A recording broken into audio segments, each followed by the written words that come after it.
fragmented by using the enzyme restriction endonucleases, which cut both molecules at specific site.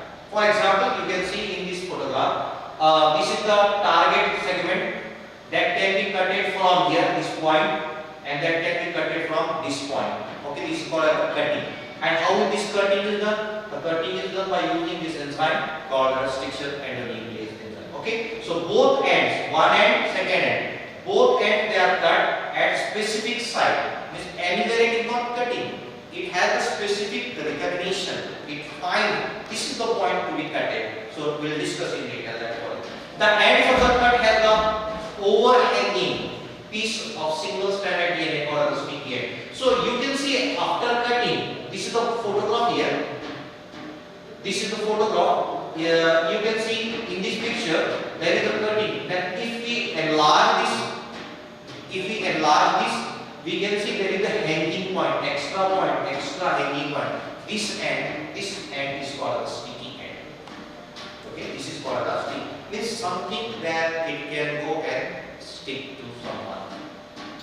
Then in a process, this end, that sticky ends are able to form a base pair with any other DNA fragment that has a complementary pairing. Complementary pairing, we know all of you that complementary pairing is present in a DNA, that always the purines and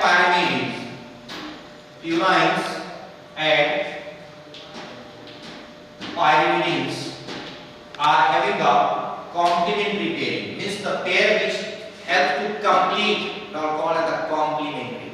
Means if one is absent, it will be not complete. So complementary. So what is the pairing here? The purines are, for example, the purine is having the number one is the adenine and second is the guanine, and pyrimidines are having thymine and cytosine.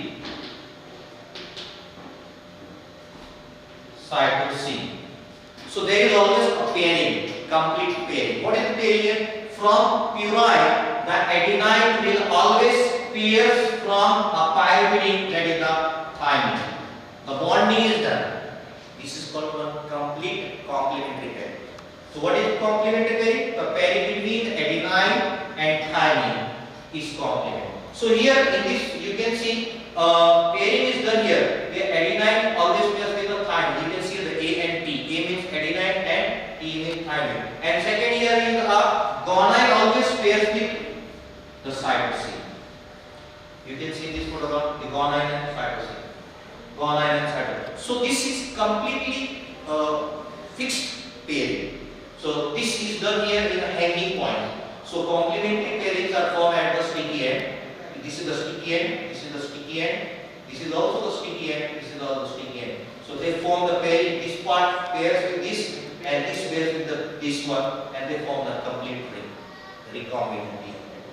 So after they come and they form the pairing, after forming the pairing, there is some gap, there is a space. That space also should be filled. The gap is filled by using another enzyme called DNA ligase, which helps to remove that gap. After this, there is formation of one structure.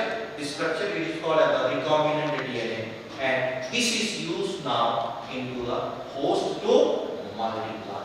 Then multiplication is forming the number of copies. Multiplication can be done by different methodology. One is in vivo and in vitro. There are the two methodologies. That is in vitro. We'll discuss. In vitro, in short, multiplication done by a non-living organism or by a machine. It's called in vitro. So here machine is used. That machine is a polymerase chain reaction. This machine is called the polymerase chain reaction. It has a cyclic temperature cyclic changes in which the one DNA multiplied into the number of copies in a short time. Thousands of copies can be prepared in minutes by using this Second is again multiplying in vivo means multiplication in a living cell. In a living cell. That was the machine, non-living. Now it is the living. So here living is used.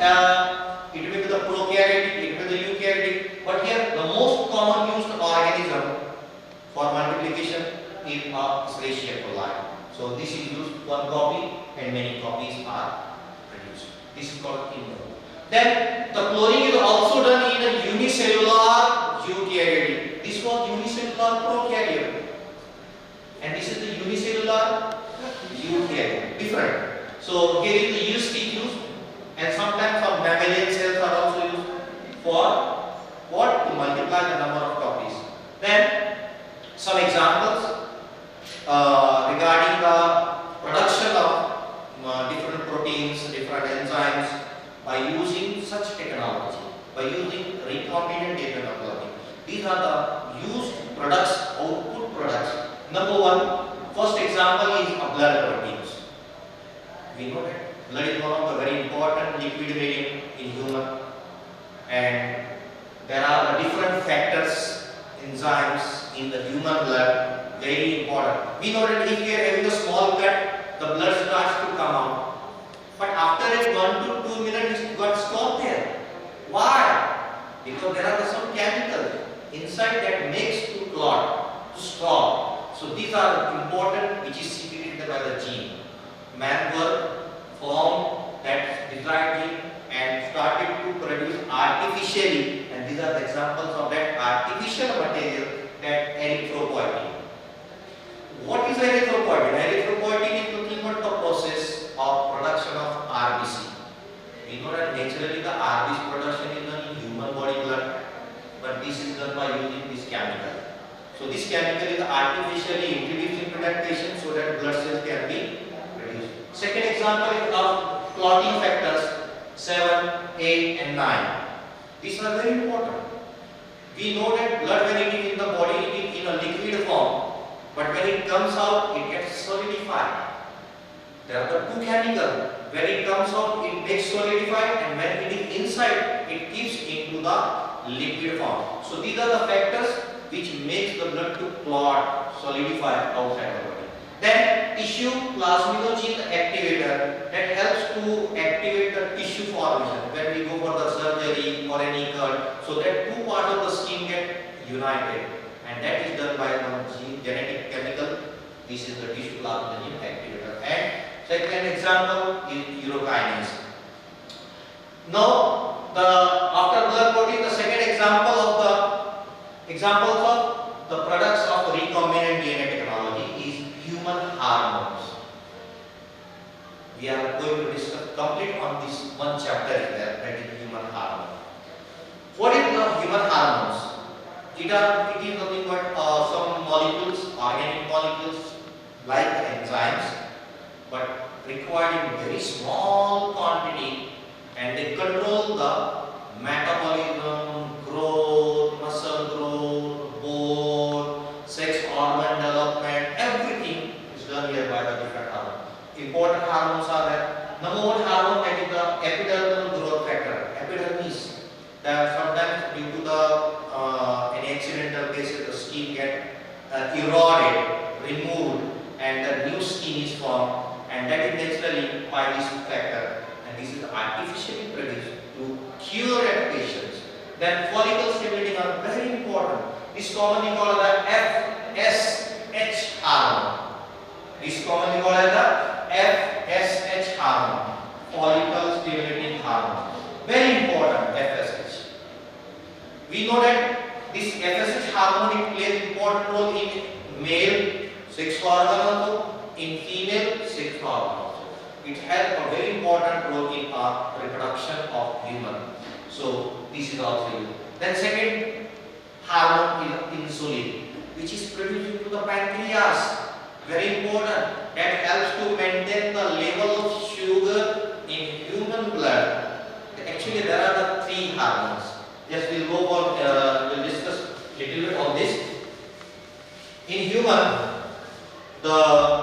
as we know that the human body, there is the digestive system. This is the mouth. This is the esophagus. This is the stomach, and here is start of the small intestine, and then the large intestine. This is the large intestine colon. This small intestine continues here.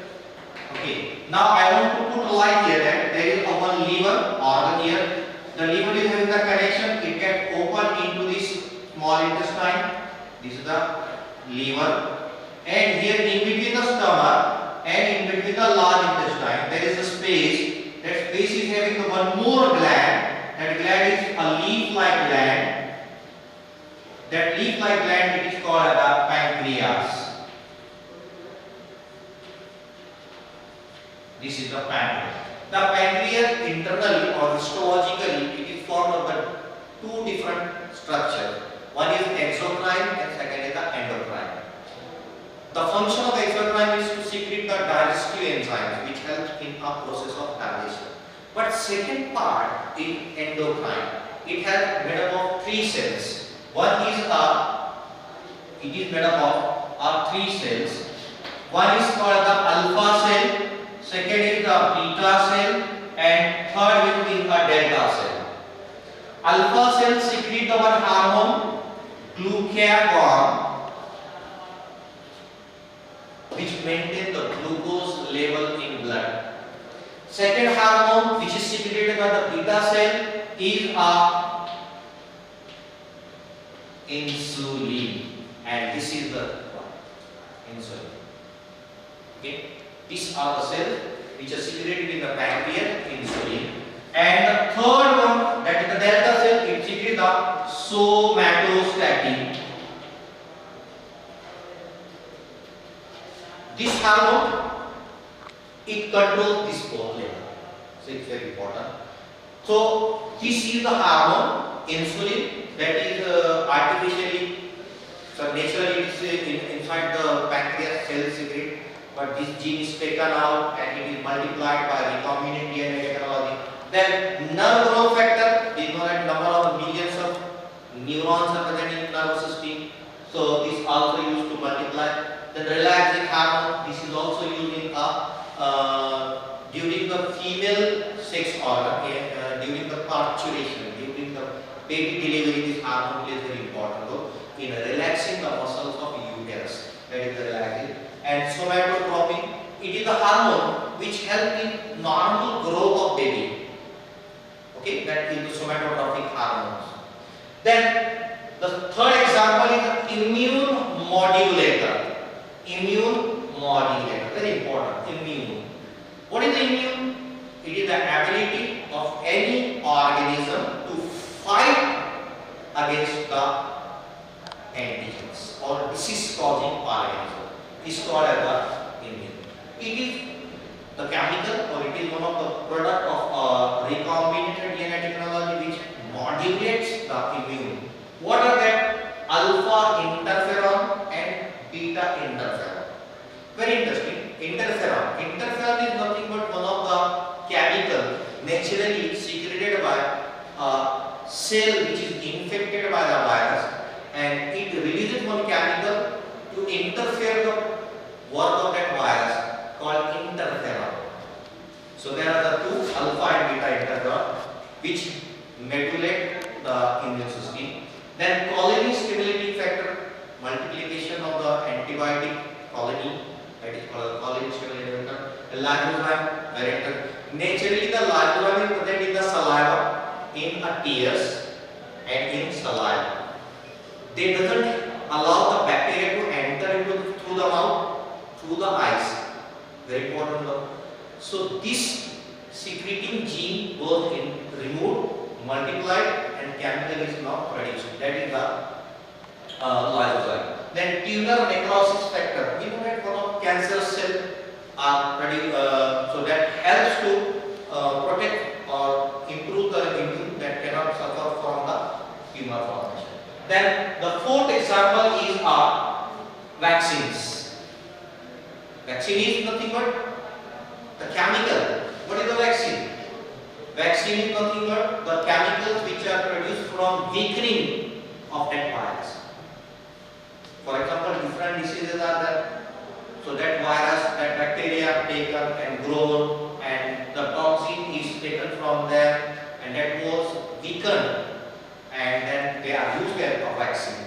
So from that vaccine, cytomegalovirus, for this virus vaccine is produced. Then for hepatitis, generally we know that liver cancer, we call it commonly hepatitis B, and measles and rabies. Rabies we know that if any man or dog bites, we suffer from this malady. So these are the some examples of the recombinant DNA.